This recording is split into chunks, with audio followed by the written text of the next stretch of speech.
Hello, everybody. Welcome to Hollywood Bets Greyville. It's Sunday racing. Get straight into the action over here and have a look at this maiden class field over 1,400 meters. And the horse that appears to be the right one is number 8, Common Grounds, a horse that's improving with every start, was second in its last outing. Darren Burrows is on the line to tell us more about Common Grounds and what he would like to do with it in terms of the play.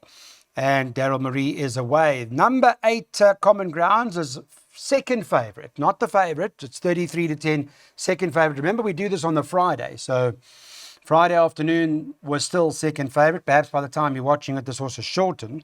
Garth Fuller's got number 12, Kumamori, who's the favourite, at 28-10. That's early first choice. One on the card is Plettenberg Bay. That's priced up at 6-1. And you can get 7-1 about number 2, Noble Warrior. 7-1 and 8-1 and better about the others. The first time in here, Master of the Turf. I don't know anything about it that Frank Robinson's got here. So Master of the Turf, 7 or 8-1. And then 10-1 and better about the others. But Common Ground's improving all the time, Darren. Yes, he has improved. He had a bit of a layoff and he returned last time out.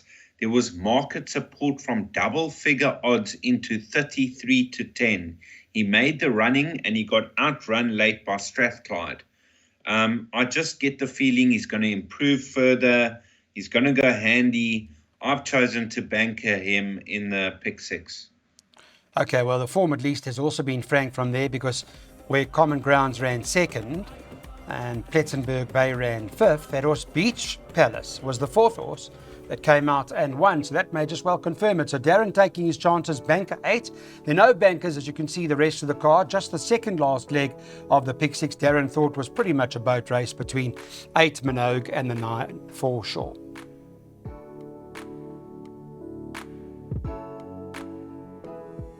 Oh, it's a large field that'll go to the gate. It's over, this particular race is over the 1,600 meters. You are reminded it's on the turf. And number 15 is not running. That was taken out Friday already. There are 14 runners that are left in the race. Not an easy race. It is a maiden plate. Perhaps that's the fortunate part about it, is you can dissect the form and see which horses are the most lightly raced and the most improving. I guess a horse like Dean Cannemeyer's number 7, Elegant Act, that Craig Zaki's riding, only had the one start when ran fourth. There hasn't been a single runner since that ran to Minogue, but wasn't a bad start, beaten under 2 lengths on that occasion. And there were a couple in there that finished that must have some chances or claims when they race again. Get an idea on the market, what the betting looked like the day before, well, 2 days before Sunday, actually. And Elegant Act was favourite. Priced up 15-10. It's more than likely, Darren, that horse Elegant Act will stay there. 4 Juniper Green, Gareth van Zyl's been in good form. They're at 3-1. 12 Ocean Palace for the Mowing. They're charging up there at 5-1. And 14 Elusive Bells is trading at 8s.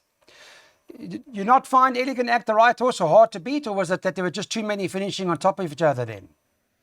Yeah, that's the thing. A lot of horses that turn into the straight 8 lengths back finished in the first 4. I think 3 out of them ran in the first 4. She did make up a lot of ground. It was her debut, so she's bound to improve lengths.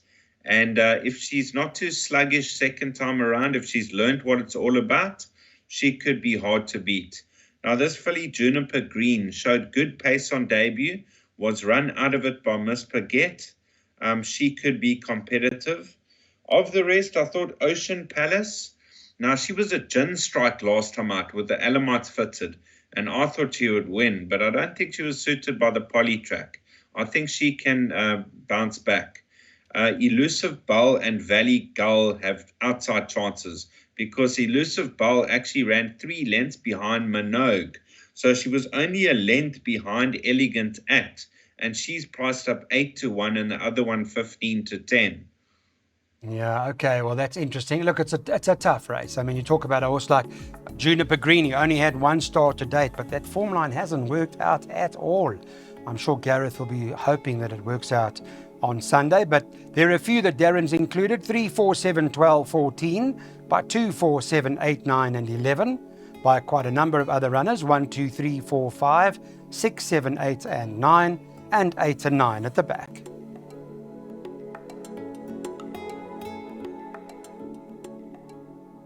Race 5 on the turf. It's over 2,200 meters. This particular maiden class field, they should jump at around 10-3. It's an opportunity to get a second jackpot on. If you haven't already done so, please do so. Now is the time. And I can tell you that number 8 has been taken out. So it will leave you with a field of 10 runners. Friday morning's market with regards to race number 5 had Alison Wright's number 7 Imaginable for Rakesh and the team. Muziyeni's riding it at 22-10. Number 2 Swift Nix is second choice at 28-10.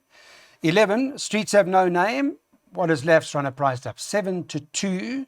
And number 9 The Green Gallant is priced up at 5-1, 12-1 and better about the others.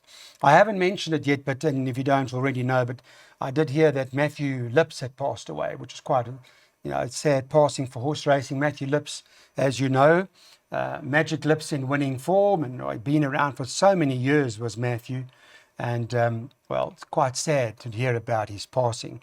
Recently with the National Horse Racing Authority as one of the handicappers as well. Matthew Lips will be missed. Mr. Burrows, just back to the race quickly. Imaginable top of the boards, but I'm not sure if it'll stay there or if it'll remain favourite in a race like this. I mean, I think anything can happen. Anything can happen in this race. Imaginable, fair form, but, he's just disappointing to be honest. He ran second to Sugar Blast last time out. You had Swift Nix just off him. You had First Master about 7 lengths behind in that race. And you had the Green Gallant a couple of lengths off him. So he does hold a couple of them on form. But over this sort of trip, some of them going this trip for the first time, it gets very tricky. I would include all of 2, 4, 7, even number 8 up in trip, 9 and 11. Streets Have No Name on that run to Twa cut. Last time I disappointed. I didn't know where the winner's going to come from. Yeah, I think you and everybody else watching doesn't really know. So there's your jackpot right now in terms of what the idea is around what we'd like to work out for you. It's tough racing, but Darren Burrows may have found a little bit of a shrewdie in race number 6, which we'll talk to him about in a moment.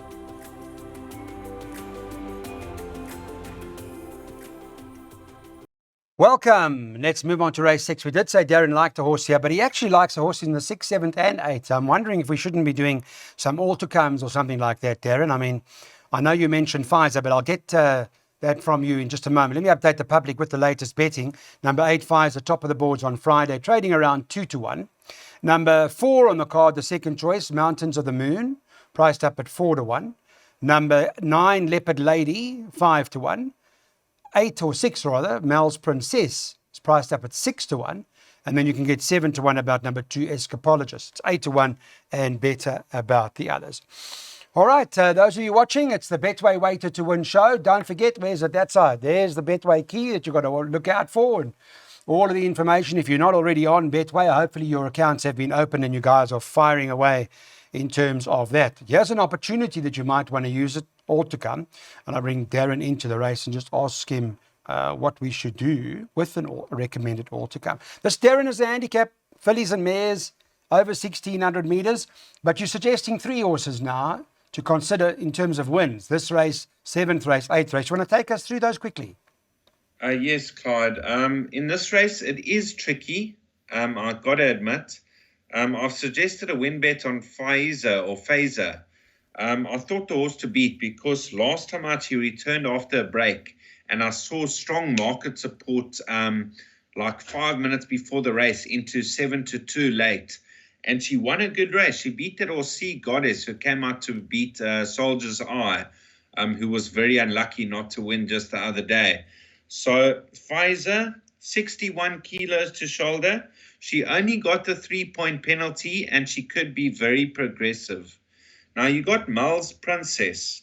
I spoke to Warren Texera about her last win and they were very surprised because she was just having a little sprint up over 1,200 meters and she flashed up on them.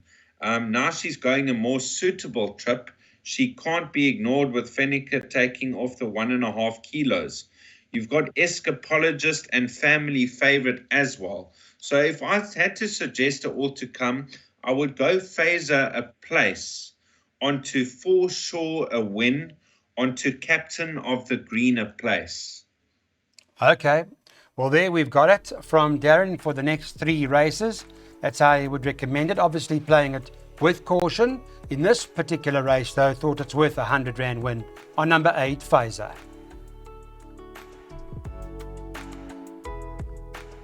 Now we're going to talk about race 7. This is the race where when we spoke to Darren earlier, he thought For Sure would be the right horse in the race. Yeah, so that's Duncan Hales and Sean Veal. The horse has done absolutely nothing wrong. It's won its last 3 starts.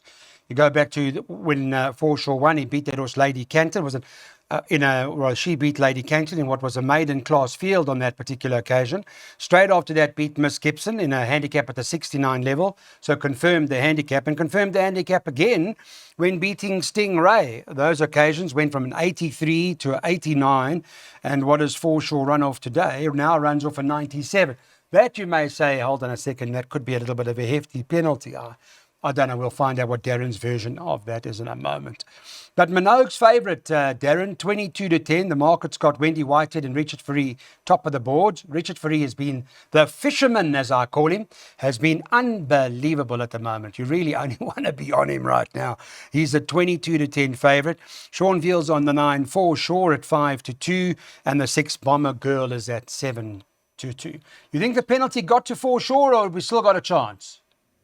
Well, Clyde, it's level weights. So if you look at Minogue, she's got an 85 rating, For Sure a 97 at level weight. So on weights, For Sure and Bomber Girl should fight it out. But in saying that, Bomber Girl, first time over a mile, where she ran 1,000 meters last time out, I'm not sure if she'll stay. Where For Sure has won twice over a mile, unextended last time out. She came from well off the pace, cruised on by and won by 3 lengths, easing up at the line. That was very, very impressive. I do have respect for Minogue. I know she's only a recent maiden winner, but she's got signs that she could be above average. But right now, I think For Sure, this is her race. Well spotted. Of course, it's the Beach Beauty Mile. They come in at level weights, and it's to her advantage, in fact. So For Sure, the one to beat, Darren Burrows going with her as a straight up win.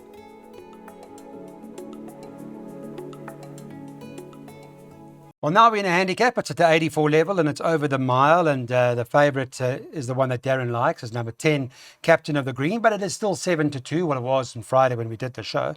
1 Ermelo, 5 to 1, second favourite. 3 Mr. Pagel, 5 to 1. And then you've got a horse like 11 Fateful Day, who's at 6 to 1. 7 to 1, number 4 Teichmann. And then number 9 Beyond the Boundaries, trading at around 8 to 1. 12s and better about the others. I see the Ermelo form's not too bad. That also ran to Give Me Another Chance. But the horses behind it, Emporium and Strawberry Stinger, both came out of there. The only horse that actually hasn't run from that form line is Ermelo. So make a note of that. Captain of the Green, that form line's pretty solid because there only been a handful of runners. One winner from quite far down the field, a horse called Nelson Bay. Is the horse that ran for Peter Muscat and came out and won. So we haven't seen too many of those, but thus far the form has worked out particularly well. Well, let's talk about Captain of the Green with Darren Burrows now. The last 2 starts, third, of course, in its penultimate start, and in its last start ran third to Bevy's Delight, both out at Hollywood Bets Greyville. And Darren, you were saying you may well wrap the day with this horse. Clyde, let's hope so, Let's hope that we've had a good day leading up to this race and we can have a small bet on Captain of the Green. Now, it's a pity that he's always got a bad draw. Last time out, 11 out of 13, tucked in at the back of the field.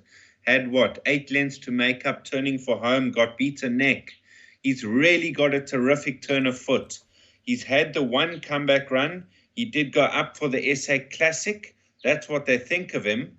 And in May, he ran third to Ponte Pietra, above average. And his last start was in a novice, but he was out at the weights completely. You had some horses with 97 and 98 ratings in that race, and he ran well above his rating in that race. So Captain of the Green, from a deep draw, hopefully he gets in not too far back, and I think he'll do the rest. Beyond the Boundary should be competitive. Mr. Pigalle never won on the turf, but is running consistently. And Ermelo and Fateful Day. All right, well, Captain of the Green will hopefully go better than that last start of his. As you heard from Darren Burrows, was one of those horses that dead heated in that in its last outing, but running on, only beaten a neck. And Darren saying, well, today may well be the day. Thanks, everybody, for watching the Betway Waiter to Win. Thanks to Ricky, thanks to Dylan, to Raj, to the whole team for making it work. We'll see you again in a week.